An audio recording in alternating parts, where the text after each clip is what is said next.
Hello everyone, good morning.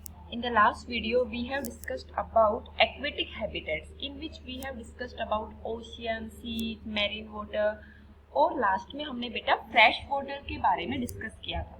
तो fresh water में हमारे आते हैं पॉन्ड्स एंड लेक्स।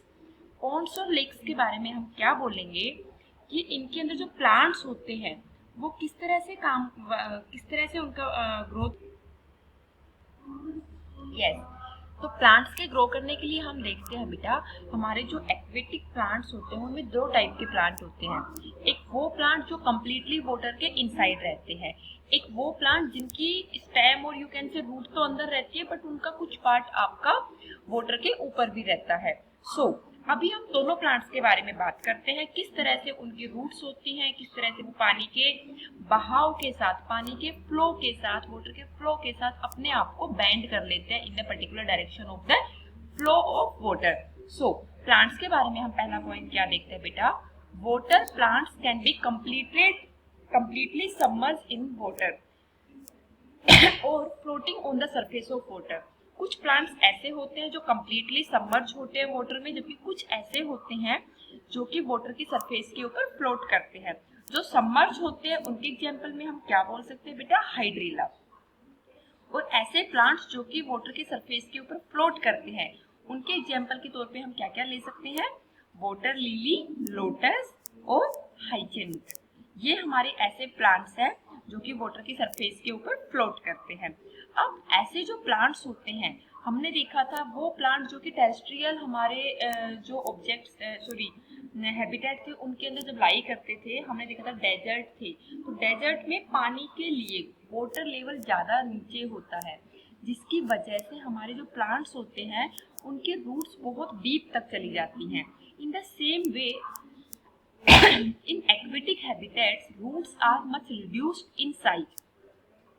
जो प्लांट्स की रूट्स होती हैं वो साइज में बहुत रिड्यूस होती हैं, क्योंकि उनका जो मेन फंक्शन होता है वो क्या होता है बेटा, प्लांट को वाटर के अंदर प्लेस करना, बस इतना ही उनका मेन फंक्शन होता है। और ये जो मेन फंक्शन है that can be hold by the lesser size of roots. जो हमारे एक्वेटिक प्लांट्स होते हैं उनकी जो स्टेम होती है वो रूट्स के रिस्पेक्ट में लॉन्ग होती है, होलो मतलब लाइट होती है, अदरवाइज तो वो उसके अंदर लाई नहीं कर पाता, एंड लाइट होती है, लॉन्ग, होलो और लाइट होती है। So that because of this property of stem the plant can move or can bend along the water movement in a particular direction in which the water is flowing. The plant can also bend. For example, you can say water lily. अब अगर हम बात करते हैं कि उनकी जो stem होती है that grow up to the surface of water while the leaves and flower float on the surface of water. जो स्टेम होती है that lives inside the surface of water but their leaves and flowers that will float on the surface of water. It means leaves and flowers outside the surface of water and stem lies inside the surface of water. So this is all about plants. अभी आगे हम second point discuss करते हैं बेटा। Totally submerged plants have narrow and ribbon-like leaves. जो हमारे ऐसे plants होते हैं जो कि completely water के अंदर dip होते हैं, उन प्लांट्स की जो लीव्स होती है वो नैरो होती है और रिबन लाइक होती है। फॉर एग्जाम्पल यू कैन से tape grass. These can bend in flowing water. Such type of plant which lie inside the water, this type of plant can bend with the flow of water. Next point हमारा आता है बेटा, जो हमारे plants होते हैं उनकी जो स्टेम्स होती है, these stems have air spaces to enable the plant to float. Plant को फ्लोट करने के लिए जो स्टेम होती है that has basically air space, air में एयर स्पेस रखती है। Floating plants are large and flat. जो हमारे फ्लोट करते हैं प्लांट वाटर में वो बेसिकली लार्ज होते हैं और फ्लैट होते हैं। They have vaccine surface that makes them water proof. उनकी जो अपर सरफेस होती है that is basically vaccine.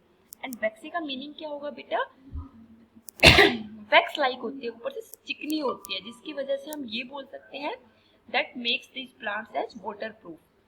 They have stomata on the upper surface which are exposed to air. उन प्लांट्स की अपर सरफेस के ऊपर स्टोमेटा भी present होती है जो कि एयर एक्सपोज करती है। अगला पार्ट आता है हमारा एनिमल से रिलेटेड। तो हम बात करते हैं फ्रॉग की। जो हमारा फ्रॉग होता है बेटा, that can live on land and water both. आपने देखा होगा फ्रॉग हमारा वाटर के अंदर भी रहता है और फ्रॉग हमारा नॉर्मल लैंड के ऊपर भी लाई करता है। तो फ्रॉग की जो बॉडी होती है वो इस तरह से अडेप्टेड होती है कि वो लैंड और वाटर दोनों जगह पर वो लिव कर सकती है। जो फ्रॉग की बैक होती है दैट इज वेरी स्ट्रॉन्ग, और उसके लेग और जो फीट होते हैं वो भी हमारे बहुत स्ट्रॉन्ग होते हैं। और लेग और फीट इस तरह से होते हैं they can allow the frog to swim in the water. वो ग्राउंड पे तो मूव कर ही सकते हैं। इन द सेम वे उनकी जो स्ट्रॉन्ग बैक है, जो लेग है, जो उनके फीट हैं, they allow the frog to swim in the water. So this is all about the pond and lakes. हमने पॉन्ड एंड लेक के एलिमेंट्स की बात करी जिसके अंदर हमारे प्लांट्स और बेसिकली एनिमल्स आते थे। प्लांट्स में हमने दो टाइप के प्लांट की बात करी बेटा। एक वो प्लांट जो कि कहाँ लाई करते हैं, हमारे टोटली वाटर के इनसाइड लाई करते हैं। दूसरे वो प्लांट्स जो कि वाटर की सरफेस के ऊपर फ्लोट करते हैं।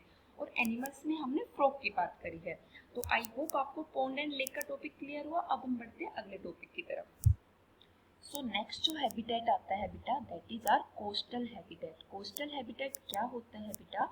एक ऐसा प्लेस जहाँ पर हमारी लैंड सी से मीट करती है।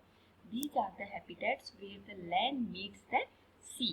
For example you can say beach जो हमारे होते हैं उनके ऊपर हमारी लैंड और जो सी होते हैं वो मीट करते हैं।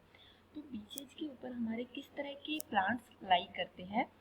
सच special type of trees called mangroves are found in this habitat। हमारी जो कोस्टल हैबिटेट है इनमें किस टाइप के ट्रीज मिलते हैं बेटा? उनको क्या बोलते हैं हम? उनको बोलते हैं मैंग्रोव्स। जो कोस्टल प्लांट्स होते हैं वो plants like seaweed, for example you can take seaweed. वो रॉक से इस तरह से अटैच होते हैं कि जो वाटर की जो वेव्स होती है वो उनके साथ में डिस्ट्रॉय नहीं होते हैं।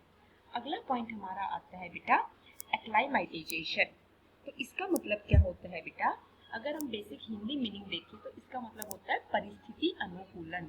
मतलब हमारे जो भी ऑर्गेनिजम्स होते हैं वो अपने परिस्थिति के अकॉर्डिंग, अपने सराउंडिंग की सर्कमस्टेंसेस के अकॉर्डिंग अपनी बॉडी में एक पीरियड के लिए चेंज ले आते हैं। तो हम इसमें क्या देखते हैं बेटा?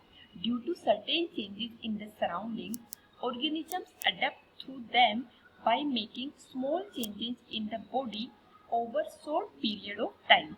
जो भी हमारे organisms होते हैं, that may be animal, that may be plant, that may be any type of organism, they take a small change in their body for a short period of time। For example, you can say जब हम plane से mountain के अंदर move करते हैं तो हम अपनी बॉडी को इस तरह से एडजस्ट कर लेते हैं सो दैट कि हमारी बॉडी उस चीज़ के लिए एडजस्ट कर ले।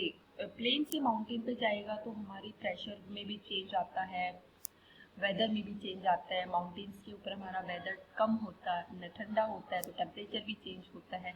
तो हमारी बॉडी जो उस वेदर के अकॉर्डिंग, अपने सराउंडिंग के अकॉर्डिंग अपने आप को चेंज कर लेती है। That is basically known as acclimatisation. I hope आपको कोस्टल हैबिटेट और पॉन्ड और लेक का टॉपिक आज क्लियर हुआ बेटा। इससे आगे की बात हम नेक्स्ट वीडियो में करेंगे। Thank you and God bless you.